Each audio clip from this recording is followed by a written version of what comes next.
Have you ever stolen something in your life? I certainly have, because I wholeheartedly think in order to be successful in whatever you do, you need to have the skills to know how and what exactly to steal. I know it's a bold claim, but let me explain.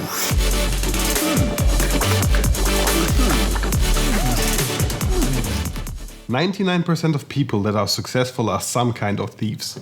I'm in the business of filmmaking for 8 years now, and I knew that I had a great eye for color composition and arranging scenes.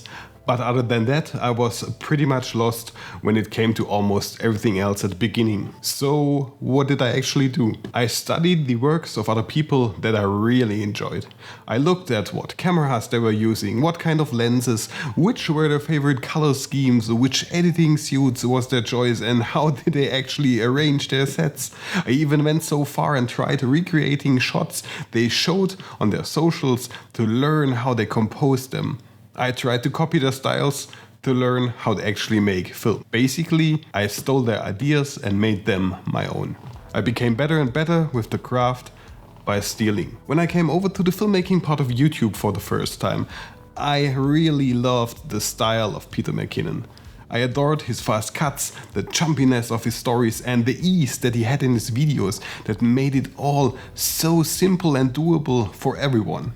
He surely didn't invent its genre, but he innovated on it in such a clever way that people jumped onto his bandwagon of style and started a whole subgenre of YouTubers, the camera guy. And instantaneously other people were accusing other people of being McKinnon ripoffs and wannabe Peters.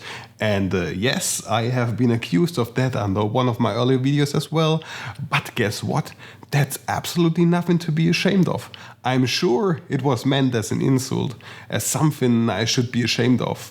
I was ecstatic. This is actually a badge of honor. I actually replicated one style so good that somebody had called me out on it. Yes, I actually accomplished what I was out for. And what's funny about it in arts, this sort of behavior is actually seen as an insult and to hold other artists down, instead of congratulating them on replicating something that is widely recognized as a different style. As an artist, it is really hard to branch out into different variations without being called a thief or a copycat, but in other professions this behavior is actually something people strive to achieve.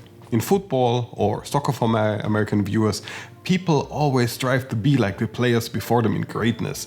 Massively successful players always refer to their predecessors, like for example Pelé or Ronaldo, and how they are honored that somebody is calling out that one trick that did in the game, or that they've learned by watching Pelé on television as a child, or that thing that Ronaldo did in the World Cup that they've now integrated into their own moveset as well. It's a compliment, not an insult.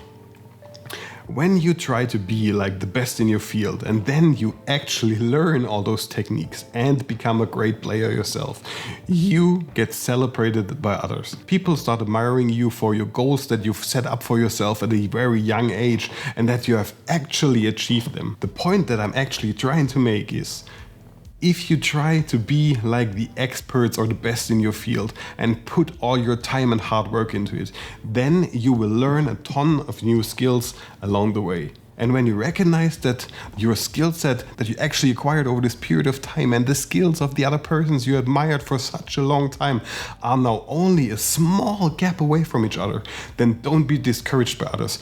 Jump the gap. Make it your own. That's the key to getting better at everything. Look at what the best in your business are doing and figure out how they actually made it by themselves. What are the things you need to learn?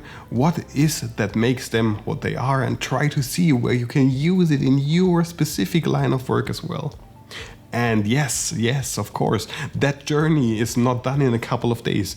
This takes years of practice, hours and hours every single day. It will get tough, it will be uncomfortable, and it will interfere with all the things that you have actually planned.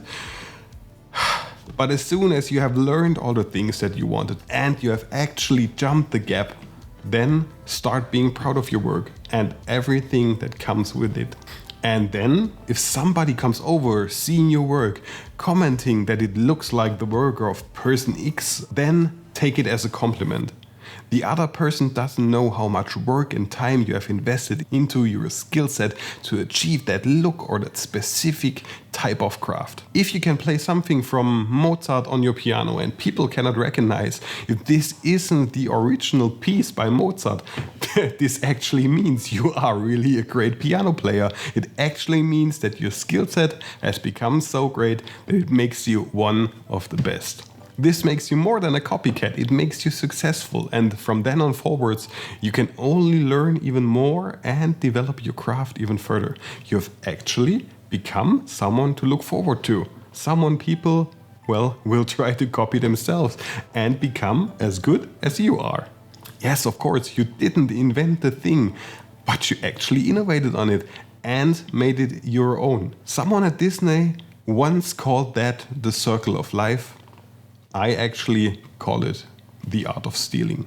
Thank you very much for watching. My name is Leech. I'm off writing the next script and we'll see us in the next video. Until then, goodbye.